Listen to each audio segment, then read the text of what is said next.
இன்றைக்கு விசுவாசம், நீங்க விசுவாசிக்கிறீங்களா அப்படின்னு கேட்பாங்க. சபையில் இருக்கிறவங்களே சொல்லுவாங்க, ஊழியக்காரர் சொல்லுவாங்க, எங்க விசுவாசிகள். தேவ ஜனங்கள் எப்படி சொல்லுவாங்க? விசுவாசி. அவர்கள் விசுவாசத்தோடு இருப்பதனால் அவர்களுக்கு பேர் என்ன? விசுவாசம். விசுவாசம் அப்படின்னா அதை குறித்து நம்ம கொஞ்சம் சரியா புரிந்து கொள்ள வேண்டும். அநேக இடங்கள்ல ஆண்டவர் சொல்லியிருக்கார், விசுவாசத்தினால் நீதிமான் பிழைப்பான். நீ விசுவாசித்தால் தேவனுடைய மகிமையை காண்பாய். உன் விசுவாசம் பெரியது, உன் விசுவாசம் உன்னை ரட்சித்தது அப்படின்னு அநேக இடங்கள்ல விசுவாசத்தை குறித்து ஆண்டவர் என்ன செஞ்சுக்கிட்டு இருக்கிறார், சொல்லி இருக்கிறார்.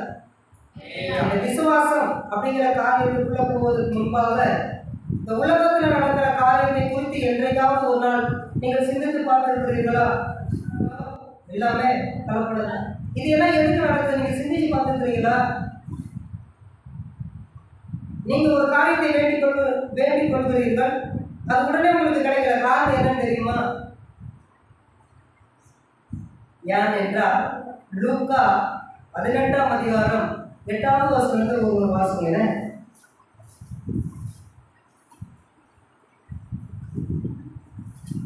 சீக்கிரத்திலே அவர்களுக்கு நியாயம் செய்வார் என்று உங்களுக்கு சொல்கிறேன். ஆயினும் மனுஷகுமாரன் வரும்போது பூமியிலே விசுவாசத்தை காண்பாரோ என்றார். காண்பாரோ? ஆண்டவராகிய இயேசு கிறிஸ்து மறுபடியும் இந்த உலகத்துக்கு வரும் பொழுது விசுவாசத்தை அவரால் என்ன செய்ய முடியாது, காண முடியாது. இப்போ விசுவாசம் அப்படின்னா என்ன? மாத்திரை மருந்து நான் எடுத்துக்க மாட்டேன், ஏன்னா நான் எப்படி இருக்கிறேன், விசுவாசமா இருக்கிறேன் அப்படின்னு சொல்லுவோம். மாத்திரை மருந்து எடுக்கிறதுக்கு விசுவாசத்துக்கு என்ன இல்லை, சம்மந்தமே இல்லை. மாத்திரை மருந்து எடுத்துக்கொண்டதுனால விசுவாசம் அவர்களுக்கு இல்லை என்று நம்ம சொல்ல முடியாது. மருந்து எடுக்கக்கூடாதுன்னு சொல்லக்கூடாது, அப்படி எடுத்தாலும் தப்புன்னு நம்ம என்ன செய்யக்கூடாது, சொல்லக்கூடாது. அப்போ மாத்திரையினால ஒருவருடைய பலவீனம், ஒருவருடைய நோய் சுகமாகுது என்றால் அநேக சுகங்களுக்கு மாத்திரை மருந்தே போதும். டாக்டர் சொல்லுவாங்க, நாங்கள் எல்லாம் செஞ்சிட்டோம், ஆனால் இனிமேல் யார் தான் பார்த்துக்கணும், ஆண்டவர் தான் பார்க்கணும், நீங்கள் உங்கள் ஆண்டவர் என்ன செய்யுங்க, வேண்டிக் கொள்ளுங்க அப்படின்னு சொல்லுவாங்க. அது பெரிய பெரிய ஆப்ரேஷனுக்கு இல்லை, பெரிய பெரிய ஆப்ரேஷனுக்கு மட்டும் இல்லை, சின்ன தலைவலிக்கு கூட தான். நீங்கள் சாப்பிட்ற மாத்திரையினால உங்களுக்கு சுகம் இல்லை, உங்களுக்கு சுகம் கொடுக்க வேண்டும் என்று தேவன் நினைப்பதனால உங்களுக்கு சுகம் கிடைக்கிறது. அல்லேலூயா. ஏன்னா ஆண்டவர் சொல்லி இருக்கிறார், அப்பத்தினாலே மாத்திரம் ஒருவன் என்ன செய்ய முடியாது, பிழைக்க முடியாது. மாத்திரை மருந்தினால ஒருவன் பிழைக்க முடியும் என்றால் மரணமே நடந்திருக்காதே, இல்லையா? மரணமே நடந்திருக்காது. அப்ப அதற்கு மேல ஒருவர் இருக்கிறார். அல்லேலூயா. அதுதான் விசுவாசம். அந்த விசுவாசத்திற்கும் இதற்கும் என்ன இல்லை, சம்மந்தம் இல்லை. மாத்திரை மருந்து நான் சாப்பிடாம நான் இருக்கிறேன், நான் பெரிய நான் ரொம்ப விசுவாசத்தில் இருக்கிறேன், அப்படி இல்லை. மாத்திரை மருந்து சாப்பிட்டாலும் அவர்களால் என்ன செய்ய முடியும், விசுவாசமா இருக்க முடியும். அல்லேலூயா. அதுக்கு இது புரிந்து கொள்ள வேண்டும். நம்ம ஜெபம் பண்ணுவோம். இப்போ எப்படி சொல்றாங்கன்னா, சில சபைகளில் எண்ணெயை ஆசீர்வதித்து ஜெபம் கொடுப்பாங்க. உடனே அந்த எண்ணெய் பூசினா அவங்களுக்கு என்ன கிடைச்சிடும், சுகம் கிடைச்சிடும் அப்படின்னு நினைச்சுக்குவாங்க. அந்த எண்ணெய்னால சுகம் கிடைக்குதுன்னா அப்போ என்ன செக்கு வாட்டர் வச்சிருக்கிறாங்க, அவங்களாம் எப்படி வச்சுக்கலாம், சின்ன சின்ன நகை போட்டு வித்துருக்கலாம். அந்த எண்ணெயை ஜெபம் பண்ணுவதன் மூலம், அந்த ஜெபத்தின் மூலமாக அந்த எண்ணெய்க்கு ஒரு பள்ளம் என்ன செய்கிறது, வருகிறது. அல்லேலூயா. அல்லேலூயா. அதுக்காக அந்த ஒரு மூட பழக்கத்துக்குள்ளே நம்ம போயிடக்கூடாது. மாத்திரை சாப்பிட்ட உடனே நமக்கு சுகம் கிடைச்சிச்சுன்னா அதுவும் ஒரு மூட பழக்கம் தான். மாத்திரை சாப்பிடுவதனாலேயோ ஆஸ்பத்திரிக்கு போவதனாலேயோ நம்மளுக்கு சுகம் கிடைத்து விட்டது என்று நாம் ஒருபோதும் தவறுதலாக முடிவு செய்துவிடக் கூடாது. அல்லேலூயா. அல்லேலூயா. நம்ம ஆண்டவர் நமக்கு சுகம் கொடுக்கிறார். நம்ம ஆண்டவர் என்ன செய்கிறார், சுகம் கொடுக்கிறார். ஆனா ஒரு மாத்திரையை சாப்பிட்ட உடனே எனக்கு சுகம் ஆகிவிட்டது என்று தெரிந்த உடனே இந்த கர்த்தரிடத்தில் வருவதை அவர் என்ன செய்து விடுகிறார்கள், விட்டு விடுகிறார். ஏதாவது தலைவலியா ஒரு பிரச்சனையா உடனே எங்கே போயிடுறாங்க. அதுதான் விசுவாசம் இல்லாமல் போவது. அல்லேலூயா. அதாவது நம்மளுடைய ஞானத்தினால் அல்ல, தேவனுடைய கிருபையினால் எல்லாம் நடக்கிறது என்று யாரெல்லாம் உணர்ந்து கொள்கிறார்களோ அவர்களுக்கெல்லாம் விசுவாசம் இருக்கிறது என்ற அர்த்தம். அல்லேலூயா. இது என்னால் அல்ல, இது யாரால தான் நடந்திருக்கு? தேவனால தான் நடந்திருக்கு. அதுதான் இப்போ நம்ம கொஞ்சம் பேருக்குள்ள நம்ம பார்க்குறோம். அதுக்கு முன்னாடி ஒரு ஒரு ஒரு புரிந்துகொள்தல் இருக்க வேண்டுமே என்பதற்காக தான் விசுவாசம் அப்படின்னா மாத்திரையே நான் சாப்பிட மாட்டேன் அப்படின்னு சொல்லி இருக்கிறது அல்ல. நான் மாத்திரை சாப்பிட்டாலும் எனக்கு என் தேவன் தான் சுகம் கொடுக்கிறார். அல்லேலூயா. அல்லேலூயா. எல்லாவற்றையும் செய்தாலும், நமக்கு எல்லா ஞானம் இருந்தாலும், எல்லா சொந்த பந்தங்களும் இருந்தாலும், எவ்வளவு பெரிய உயரத்தில் போய் அமர்ந்தாலும், இந்த இடத்துக்கு வருவது என்னுடைய படிப்போ, என்னுடைய அனுபவமோ, என்னுடைய செல்வமோ எதுவுமே இல்லை. என் தேவன் இங்கே அமர பண்ணியிருக்கிறார். அல்லேலூயா. அதுதான் விசுவாசம். அதுக்கு தான் என்னது விசுவாசம். என்னால் ஒன்றும் இல்லை, எல்லாம் என் தேவனால் நடக்கிறது என்று யாரெல்லாம் சொல்கிறார்களோ அவர்களெல்லாம் விசுவாசத்தோடு இருக்கிறார்கள் என்று அர்த்தம். அல்லேலூயா. நம்ம ஆண்டவர்கிட்ட கேட்கணும், ஆண்டவரே எனக்கு இங்கே பிரச்சனையா இருக்கு, நான் இங்கே போக விரும்பல, நான் மருத்துவமனைக்கு போக எனக்கு என்ன செய்யல, விருப்பம் இல்லை, என்னுடைய காசை விரைவாக செலவழிக்க விருப்பம் இல்லை, நான் என்ன செய்யணும், எனக்கு நீங்க சொல்லுங்க அப்படின்னு சொன்னா ஆண்டவர் நமக்கு சொல்லிக் கொடுப்பார். அல்லேலூயா. ஏன்னா நம் விருப்பத்தை நிறைவேற்றுகிறவர். அல்லேலூயா. விசுவாசத்தோடு என் ஆண்டவர் எனக்கு ஆலோசனை சொல்லுவார்கள். என் தேவன் என்னை என்ன செய்வார், நடத்துவார் அப்படின்னு அந்த விசுவாசம் நமக்குள்ள இருந்துச்சுன்னா சும்மா உட்காந்துருக்க மாட்டோம், ஆனால் நம்ம செயல்படுவோம். அதான் யாக்கோபுல சொல்லப்பட்டிருக்கிறது, கிரியை இல்லாத விசுவாசம் செத்தது. கிரியை இல்லாத விசுவாசம் என்னது? செத்தது. இப்போ நம்ம சில முயற்சிகள் எடுக்கிறோம், அந்த முயற்சிகள் சக்ஸஸ் ஆகிடுச்சு, நல்லா சூப்பராக பண்ணி முடிச்சிட்டோம்னு வச்சுங்களேன், நம்ம மாற்றிக்கக்கூடாது. நான் செஞ்சுட்டேன் பார்த்தியா, என்னை போல யாரும் செய்ய இல்லை, என் தேவன் இந்த காரியத்தை என்ன செய்திருக்கிறார், அதுதான் உண்மையும் கூட. அல்லேலூயா. எதுவாக இருந்தாலும் ஆண்டவரே, நான் என்னுடைய விசுவாசத்தை நான் என்ன செய்யணும், காத்து கொண்டாலும் நான் விசுவாசமாக இருக்கணும். மனுஷகுமாரன் வரும் பொழுது விசுவாசத்தை காண்பாரோ அப்படின்னு வசனம் இருக்கு. அப்படின்னா என்ன? இயேசு கிறிஸ்து வரும்பொழுது யாருமே விசுவாசத்தோடு என்ன செய்ய மாட்டாங்க, இருக்க மாட்டாங்க. அப்படின்னா என்ன நடக்கும்? விசுவாசத்துக்கு இது நான் செஞ்சேன், இது என்னால நடந்துச்சுங்க அப்படி சொல்லும் கூட்டம் அதிகமாகிட்டு இருக்கும். அல்லேலூயா. என் தேவனால் நடந்தது என்று சொல்லும் கூட்டம் யாருமே இருக்க மாட்டார்கள். அல்லேலூயா. அதனாலதான் சில பிரச்சனைகள், சில போராட்டங்கள் வருகிறது. அந்த பிரச்சனைகள்ல, அந்த போராட்டங்கள்ல தேவன் நம்மை விடுவிப்பதை நாம் உணர்ந்து கொள்ள வேண்டும். அல்லேலூயா. அப்பதான் நம்ம விசுவாசத்தை காத்துக்கொள்ள முடியும். இல்லைன்னா என்னாலதான் நடந்துச்சு, நான் தான் இதை செஞ்சேன், நான் தான் இதை நடத்தினேன், நான் தான் இதை நடத்தி வச்சேன் அப்படின்னு சொல்ற கூட்டம் நிறைய பேர் இருக்கிறாங்க. பேராவெல்லாம் சாத்தியம் வைக்கிறாங்க பாருங்கள. நான் சொல்றது உங்களுக்கு புரியல? ஏன்னா அவரால் தான் எல்லாமே நடந்துச்சான். வரலாறுல எழுதி வைக்கிறாங்க, இவரால தான் இது நடந்தது, அவரால் தான் நடந்ததா அப்படி சொல்லும் கூட்டம் பெருகிக்கிட்டு இருக்கும். ஆனால் நான் இல்லை, எது நடந்தாலும் என் தேவனால தான் நடந்தது. அல்லேலூயா. அப்படி சொல்லி இப்பவே நம்ம பழக்கத்துல வரணும். இந்த மருந்தால நடந்துச்சு இல்லை, இந்த மருந்தை சாப்பிட்டேன், ஆனாலும் கூட என் தேவன் தான் எனக்கு என்ன செஞ்சிருக்கிறாரு, சுகம் கொடுத்துருக்கிறார். இல்லை மருந்து சாப்பிடாம நீங்க அப்படியே இருந்து பாருங்களேன், அது விதண்டா வரும். அது என்னது விதண்டா? அதை புரியாத அவங்க கிட்ட நம்ம என்ன செய்ய கூடாது, சப்புன்னு வாங்கிட்டு நம்ம டக்குன்னு விளம்பிடணும். உங்ககிட்ட என்ன செய்ய முடியாது. இப்போ பார்த்தாலும் எது நடந்தாலும் நம்ம என்ன செய்யவே மாட்டோம், உயர்த்திக்கவே மாட்டோம். நான் என்று சொல்லு விசுவாசிக்கிறவர்கள் இடத்தில் இருக்கார். அதுதான் ஒரு பரிபூர்ணமான விசுவாசம். அல்லேலூயா. அல்லேலூயா. என்னால் நடந்தது என்று சொன்னால் அவர்களுக்குள் விசுவாசம் இல்லை. என் தேவனால் நடந்தது என்று யார் சொல்கிறார்களோ அவர்களுக்குள் விசுவாசம் உண்டு. அப்ப ஆண்டவர் வரும்பொழுது என் தேவனால் நடந்தது என்று யாரெல்லாம் சொல்கிறார்களோ அவர்கள் எல்லாம் எடுத்துக்கொள்ளப்படுவார்கள். அல்லேலூயா. ஆனா சபையிலே சில கூட்டங்கள் இருக்கிறாங்க.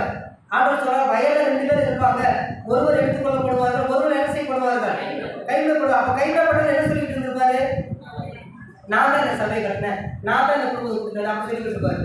அப்ப இன்னொரு என்ன சொல்லிட்டு இருப்பாரு, இல்லை என் தேவன் இந்த காரியத்தை நடத்துறாரு, அவரை எடுத்துக்கொள்ளப்படுவார், இவர் என்ன செய்வார். அல்லேலூயா. நம்ம எடுத்துக்கொள்ளப்படணுமா கைவிடப்படணுமா? அப்ப இப்போ இருந்தே நம்ம சொல்லி பண்ணணும், இது எல்லாம் என்னால இல்லை, என் தேவனால் நடந்தது. அதுக்காக என் தேவன் எல்லாவற்றையும் செய்வார், நாம் அமைதியாகவும் இருக்கக்கூடாது. அதற்கு உதாரணமாக ஒரு 2 காரியத்தை நம்ம பார்த்துட்டு ஒரு காரியத்தை நம்ம வேதத்தில் வாசிப்போம். உங்களுக்கு தெரிந்ததுனால அதை சும்மா நான் எக்ஸாம்பிளாக சொல்கிறேன். யோவான் 11ஆம் அதிகாரம் 39வது வசனமும் 40வது வசனமும் வாசிங்களேன். அதற்கு முன்பாக எபிரேயர் 11ஆம் அதிகாரம் 1வது வசனம் நான் வாசிக்கிறேன். விசுவாசமானது நம்பப்படுகிறவைகளின் உறுதியும் காணப்படாதவைகளின் நிச்சயமுமா இருக்கிறது. இப்ப வாசிங்க யோவான் 11ஆம் அதிகாரம் 39-40. இயேசு கல்லை எடுத்து போடுங்கள் என்றார். மரித்தவனுடைய சகோதரியாகிய மார்த்தா அவரை நோக்கி ஆண்டவரே இப்பொழுது நாருமே 4 நாளாயிற்றே என்றார். இயேசு அவளை நோக்கி நீ விசுவாசித்தால் தேவனுடைய மகிமையை காண்பாய் என்று நான் உனக்கு சொல்லவில்லையா என்றார். அல்லேலூயா. இந்த சம்பவம் பின்னணி நமக்கு தெரியும். இயேசுவுக்கு ரொம்ப நெருக்கமான சீசன், நண்பன், சிநேகிதன் அப்படின்னு சொல்லலாம். அவர் என்ன செஞ்சிட்டார்? மரிச்சிட்டார். அப்போ அந்த மரித்தவர் பேர் லாசர். அவருக்கு 2 சகோதரிகள். ஒரு சகோதரி பேர் மார்த்தா, இன்னொரு சகோதரி பேர் மரியம். இவர்கள் ஆண்டவராக இயேசு கிறிஸ்து எப்போ முடிந்து போனாலும் அவங்க வீட்டில் வேலை செஞ்சுட்டு போவார், தங்கிட்டு போவார். அப்படி ரொம்ப நெருக்கமாக இருந்த லாசர் இறந்து விட்டான் என்று கேள்விப்பட்ட உடனே அவருக்கு கொஞ்சம் கலக்கம். அந்த இடத்துல தான் போட்டுருவோம், இயேசு கண்ணீர் விட்டார் அப்படின்னு போட்டுருவோம். அல்லேலூயா. 4 நாள் ஆனதுக்கு பிறகு அவர் வருகிறார். அவர் வரும் பொழுது மார்த்தாவுக்கு சொல்றார், நீ விசுவாசித்தால் தேவனுடைய மகிமையை காண்பாய் அப்படின்னு சொல்றார். அப்ப அப்படி போய்கிட்டு இருக்கும் பொழுது அந்த சம்பவத்துல மார்த்தா போய் மரியாதை கிட்ட சொல்லுவா, அந்த மாதிரி ஆண்டவர் போதவர் வந்திருக்கிறாரு, உடனே கூப்பிடுறாரு அப்படின்னு சொல்லவும் 2 பேரும் சேர்ந்து என்ன செய்வாங்க? இயேசு கிட்ட வந்துருவாங்க. அப்போ அப்படி நடந்து போய்கிட்டு இருப்பாங்க.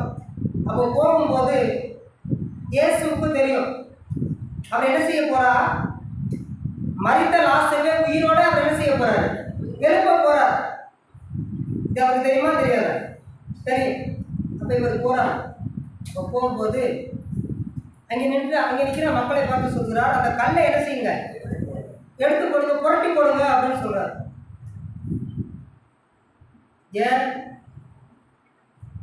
ஏன்னா இவர் சொல்ல லாசருவே அவர் சொல்லுவார். என்ன சொல்லுவார்னா, இந்த வசனத்தை வாசிப்போமா?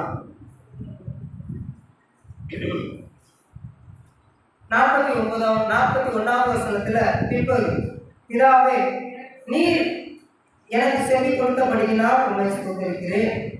நீர் எப்பொழுதும் எனக்கு செவி கொடுக்கிறீர் என்று நான் அறிந்திருக்கிறேன். ஆனாலும் நீர் என்னை அனுப்பினதை சூழ்ந்திருக்கும் ஜனங்கள் விசுவாசிக்கும்படியாக அவர்கள் நிமித்தம் இதை சொன்னேன் என்றார். இவர்களை சொன்ன பின்பு லாசருவே வெளியே வா என்று உரைத்த சத்தமாய் கூப்பிட்டார். அப்பொழுது மரித்தவன் வெளியே வந்தார். அல்லேலூயா. அல்லேலூயா. ஏன் அந்த கல்லு புரட்டி இருக்கும் பொழுதே ஆண்டவர் சொல்லியிருக்கலாமே, லாசருவே நீ வெளியே வா அப்படின்னு சொன்னா அவன் வெளியே வர கல்லு என்ன செய்யப்படுது? புரட்டு. அவன் தண்ணி போகும்போது அவனுக்கு வெளியே நிற்க போறான். அல்லேலூயா. அல்லேலூயா. இந்த சம்பவம் பழைய ஏற்பாட்டில் கருத்தாய் ஜெபம் பண்ணது யார்? எலியா தானே? எலியா சொல்றார். எலியா ஒன்றும் சொல்றாரு, கேட்டருளும் அப்படின்னு தான் சொன்னார். உடனே அக்கினி மேலிருந்து வந்து வச்சிருக்கிற பலியை அதை என்ன செஞ்சுட்டு போயிடுச்சு, அப்படியே எடுத்துக்கொண்டது. ஆனா எலியாவுக்கு அவ்வளவு விசுவாசம். நான் நிறைய சொல்ல முடியல, கேட்டருளும் அப்படி சொன்னா போதும், அவர் வந்து என்ன செஞ்சிடுவாரு, இறங்கிடுவார், தேவனுடைய நாம மகிமைப்படும். ஆனா அவர் என்ன செய்யறாருன்னா பலிபீடத்தை செப்பனிடுகிறார். அதற்கு பிறகு கட்டைகளை அடுக்குகிறார். அதற்கு பிறகு காலையை 2ஆக துண்டித்து அதன் என்ன செய்கிறார், வைக்கிறார். அப்புறம் தண்ணி ஊற்றுகிறார். அந்த பலிபீடத்தை சுற்றி குளம் மாதிரி வெட்டி போட்டு அதிலே தண்ணி என்ன செய்கிறார், ஊற்றி வைக்கிறார். அதற்கு பிறகுதான் கேட்டருளும் சொல்லுகிறார். அப்பொழுது ஆண்டவர் அந்த பலியை என்ன செய்து கொண்டார், கேட்டுக்கொண்டார். அப்ப இதுல இருந்து என்ன தெரியுது, நம்ம ஆண்டவர் நமக்காக இறங்கி செயல்படுவார். ஆனால் நாம் அந்த இடத்துக்கு போனா தான் அவர் இறங்கி செயல்படுவார். அல்லேலூயா. இஸ்ரவேல் ஜனங்களுக்கு அவர் சொல்றார், யுத்தம் உங்களுடையதல்ல, அது கர்த்தருடையது. அதனால நீங்க வீட்டிலே இருங்க, கர்த்தர் உங்களுக்கு யுத்தம் பண்ணிட்டு வந்து உங்களை கூட்டிட்டு போய் உட்கார வைப்பார் அப்படின்னு சொல்லல. ஆனா யுத்தத்துக்கு நீங்க என்ன செஞ்சு போகணும்? கிளம்பி போகணும். யுத்த இடத்துக்கு இஸ்ரவேல் ஜனங்கள் போய் நிக்கணும். பிரச்சனையா அதற்கு எதிர்த்து நம்ம நிக்கணும். அப்பதான் ஆண்டவர் அதுல இருந்து நம்ம விடுவிப்பதை நம்மால் உணர முடியும். அல்லேலூயா. பிரச்சனையை பார்த்து நம்ம ஓடினா நாம் தேவன் வரும்பொழுது விசுவாசத்தோடு இருக்கிற சந்தத்தை இருக்க மாட்டோம். எப்படி நினைச்சுக்குவோம்? யாரெல்லாம் அந்த பிரச்சனைக்கு நமக்கு உதவி பண்ணாங்களோ, யாரெல்லாம் நமக்கு துணை நின்றாங்களோ, யாரெல்லாம் நம்மளை கூட்டிட்டு வந்தாங்களோ, யார் மூலமாக ஆண்டவருடைய வார்த்தை கேட்டு சபைக்கு வந்தோமோ அவங்களை பிடிச்சுக்கிட்டு நிற்போம். இவங்க வந்தாதான் நான் வருவேன், இவங்க வந்தாதான் அப்படின்னு. ஏன்? அவர்களை அனுப்பினது தேவன் என்பதை அவர்கள் அறியாமலேயே இருந்திருக்கிறார்கள். அல்லேலூயா. அல்லேலூயா. அப்ப லாசருவே வெளியே வா. நம்முடைய வாழ்க்கையில ஆண்டவர் சில விடுதலையை கொடுக்க வேண்டும் என்றால் நான் ஒரு ஸ்டெப்பு முன்னாடி வச்சா அவர் 10 ஸ்டெப்பு முன்னாடி வச்சு நம்ம பக்கத்தில் வருவார். அல்லேலூயா. ஆனா நமக்கு ஒரு ஸ்டெப் எடுத்து வைப்பதற்கு என்ன இல்லை? மனம் இல்லை. பின்னாடி எடுத்து வைப்பதற்கு மனம் இருக்கிறது. தேவனுக்கு அருகில் வருவதற்கு ஒரு ஸ்டெப் எடுத்து வைக்கிறதுக்கு நம்மளுக்கு என்ன இல்லை? மனம் இல்லை. அல்லேலூயா. அல்லேலூயா. அப்ப விசுவாசம் என்பது வெறும் வார்த்தை மட்டும் அல்ல, நம் வாழ்க்கையில் செயலும் இருக்க வேண்டும். அதாவது என்னன்னா, ஆண்டவர் சுகம் கொடுப்பா, நம்மளுடைய தவறுகளையும் நாம் உணர்ந்து கொள்ள வேண்டும், நம்மளுடைய மீறுதலை நாம் சரி செய்ய வேண்டும். அதுதான் விசுவாசம். அல்லேலூயா.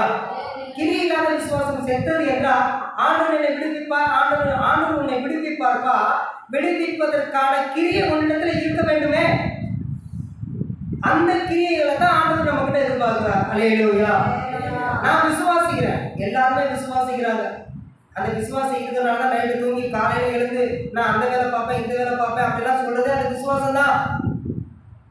ஆனா அது நடக்குது இல்லை. அதே போல நம்ம ஆண்டவர் விடுவிப்பார், நிச்சயமா விடுவிப்பார். வசனம் அப்படிதான் சொல்லுது. அவருடைய கரங்கள் குறுகி போகவும் இல்லை, அவருடைய செவிகள் மந்தமாகவும் இல்லை. நம் மனதில் எண்ணங்கள் தோன்றுவதற்கு முன்பே அவையெல்லாம் நிறைவேற்றி வைத்திருக்கிறார். நாம் நினைப்பதற்கும் வேண்டிக் கொள்வதற்கும் மிகவும் அதிகமாக நம்முடைய வாழ்க்கையை கிரியை செய்கிறார் இருக்கு. ஆனா அதுக்கெல்லாம் தகுதியாக நாம் இருக்கிறோமா? இதை ரெண்டு இருந்தா தான் ஒரு காரியம் நம்ம என்ன செய்யும்? நடக்கும். அல்லேலூயா. அல்லேலூயா. ஒரு காரியத்தை இது எனக்கு வேண்டாம், அப்ப வேற எதையோ ஒரு காரியத்தை நம்ம என்ன செய்யணும்? சுகர் இருக்கு, பிபி இருக்கு, நான் மாத்திரை சாப்பிட மாட்டேன், ஓகே, கர்த்தர் உங்களுக்கு சுகம் கொடுப்பார். எப்போ அந்த சுகரும் பிபியும் எதை நிமித்தமாக அதிகமாகுதோ அதை விடணும் இல்லையா? சுகரும் பிபியும் வருவதற்கு எது காரணமா இருக்கு? சீனியும் டென்ஷன் ஆகுது. அப்புறம் கொழுப்பு சம்பந்தமா சாப்பிடுறது தானே டென்ஷன் ஆகுது. ரெண்டாவது தான் கொழுப்பு சம்பந்தமா என்ன செய்யறது? சாப்பிடுறது. இது எல்லாம் சாப்பிட்டோம்னா என்ன வரும்? பிபி வரும். ஆண்டவர் எனக்கு சுகம் கொடுப்பார் என்ற விசுவாசம் எனக்குள்ள இருக்கு. ஆமா, அதுக்கான கிரியை. ஆட்டுக்கறியை 1 கிலோ 2 கிலோ, சீனியை 2 ஸ்பூனுக்கு 4 ஸ்பூனு, இதுதான் விசுவாசம். ஏன்னா கிரியை இல்லாத விசுவாசம் செத்தது. அல்லேலூயா. நிச்சயமாக ஆண்டவர் நமக்கு விடுதலை கொடுப்பார். அதுல கொஞ்சம் கூட நமக்கு என்ன வேண்டாம், சந்தேகம் வேண்டாம். அல்லேலூயா. ஆமா, நிச்சயமா விடுதலை உண்டு, சமாதானம் உண்டு, சந்தேகப்படவே வேண்டாம். ஆனா அதுக்கு நம்ம என்ன செஞ்சு பார்க்கணும்? பழகிக்கணும். இப்போ இருந்தே என்னால் ஒன்றும் இல்லை, எல்லாம் என் ஆண்டவர் தான். வார்த்தைகள் மட்டுமல்ல, செயல்ல இருக்கணும். இதை இப்போ சொல்லுவாங்க, கத்தருக்கு ஸ்தோத்திரம், கத்தருக்கு ஸ்தோத்திரம். எதுக்கு நான் ஸ்தோத்திரம் பண்ணுறீங்க? எதுக்கு ஸ்தோத்திரம் பண்ணுறீங்க? ஸ்தோத்திரம் சொல்றேன்னா வேற பாதிப்புகள் எல்லாம் வராமல் இங்க வந்து என்ன சேர்த்துக்கிறாரு, அதுக்காக ஸ்தோத்திரம் சேர்க்கிறேன். அல்லேலூயா. அல்லேலூயா. ஸ்தோத்திரம் அப்படின்னா இப்போ நம்ம எதற்காக ஸ்தோத்திரம், பெரும்பாலும் எதற்காக நாம் ஸ்தோத்திரம் பண்ணணும் அப்படின்னா வரும் கோபத்துக்கு தப்பிக்கொள்வதற்கான வழியை தேவன் நமக்கு காட்டியிருக்கிறார். அல்லேலூயா. அதற்காக நம்ம ஸ்தோத்திரம் பண்ணணும். அந்த ஒரு ஸ்தோத்திரத்தை உணர்ந்து பண்ணாலே போதும்.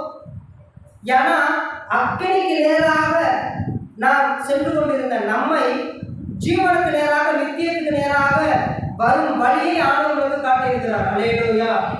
அப்படின்னா அழிவுக்கு போகாம நம்மளை தப்பித்து இருக்கிறார். அதற்காக ஸ்தோத்திரம். இதை நம்ம மறந்துட கூடாது. எதற்காக ஸ்தோத்திரம்? அந்த அழிவு எப்போ வரும் அவருக்கே தெரியாது. அவருக்கு எங்கிட்ட இருக்கிறீங்களா? சரிங்களா? அந்த அழிவு எப்போ வரும்? அந்த அழிவு அப்படிங்கிறது எப்போ வேணும்னாலும், அதாவது மரணம் எப்போ வேணும்னாலும் வரும். நம்மளுக்கு அது தெரியாது. இந்த சரீரத்தோடு இருக்கும்போது தான் நாம் ஆத்மாவுக்குரியதை நம்மால் சம்பாதித்து வைக்க முடியும். இந்த சரீரத்தை விட்டு ஆத்மா பிரிந்தது என்றால் ஒரு காலம் ஆத்மாவுக்குரியதை நம்மால் சேர்த்து வைக்கவே முடியாது. அல்லேலூயா, அல்லேலூயா. அப்ப இந்த சரீரத்தோடு ஆத்மா இருக்கும் போதே அந்த ஆத்மாவுக்குரியதை நம்ம சேர்த்து வச்சிடணும். ஆனா இப்ப நம்ம என்ன செய்யறோம்னா, ஆத்மா இந்த சரீரத்துக்குள்ள இருக்கும்போதே அழிந்து போகிற சரீரத்துக்கானது எல்லாவற்றையும் சேர்த்து வைக்கிறோம் இல்லையா? என்னமோ சரீரம் ரொம்ப நாளைக்கு இருக்க போறது மாதிரி இல்லை. இது விசுவாசம் இல்லாத செயல். விசுவாசம், என்னுடைய ஆத்மா ஒரு இடத்துக்கு போகிறது, அந்த இடத்துல அது சௌகரியமா இருக்க வேண்டும் என்பதற்காக சில காரியங்களை நம் ஆத்மா சரீரத்தோடு இருக்கும் பொழுதே சேர்த்து வைக்க வேண்டும். அதுதான் காணப்படாதவைகளின் நிச்சயம். அல்லேலூயா. அந்த ஆத்மா எங்கே இருக்குன்னு நீங்க எங்கேயாவது போயிட்டு பார்த்தீங்களா? சொல்லுங்க. யாராவது போயிட்டு சொல்லியிருக்கிறாங்களா என்ன? இல்லை. ஆனால் விசுவாசம், இந்த ஆத்மா ஒரு இடத்துக்கு என்ன செய்ய போகுது? போக போகுது. அந்த இடத்துல சில காரியங்களை சேர்த்து வைக்கணும். என் ஆத்மா அங்கேயும் போய் அலையக்கூடாது, கஷ்டப்படக்கூடாது, வேதனைப்படக்கூடாது. அல்லேலூயா. ஏன்னா ஆத்மா சந்தோஷமா இருக்குது என்றால் கஷ்டப்படவும் ஆத்மாவுக்கு வாய்ப்பு உண்டு. அப்படித்தானே?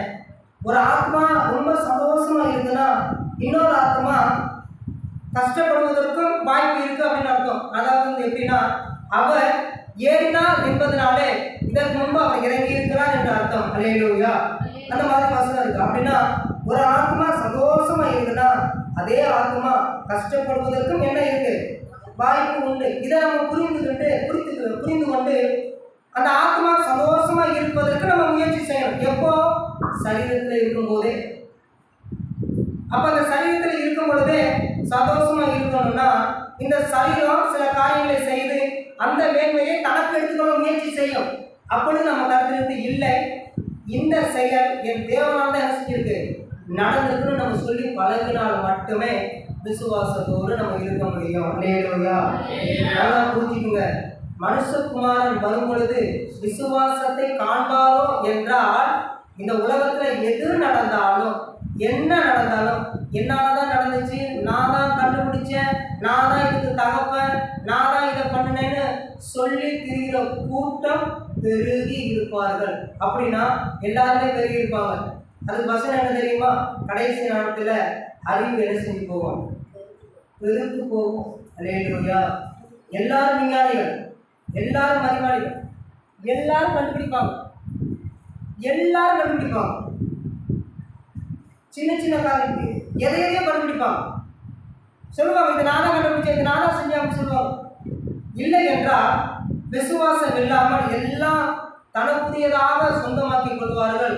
ஆண்டவர் வந்து பார்ப்பாரு, அப்ப நான் எதையுமே செய்யல போலவே, எல்லாத்தையும் நீங்க தான் என்ன செஞ்சிருக்கிறீங்க, சரி நீங்களே என்ன செஞ்சுக்கோங்க, அனுபவிங்கன்னு சொல்லிட்டு அப்படியே என்ன செஞ்சிருவாங்க, போயிடுவாங்க.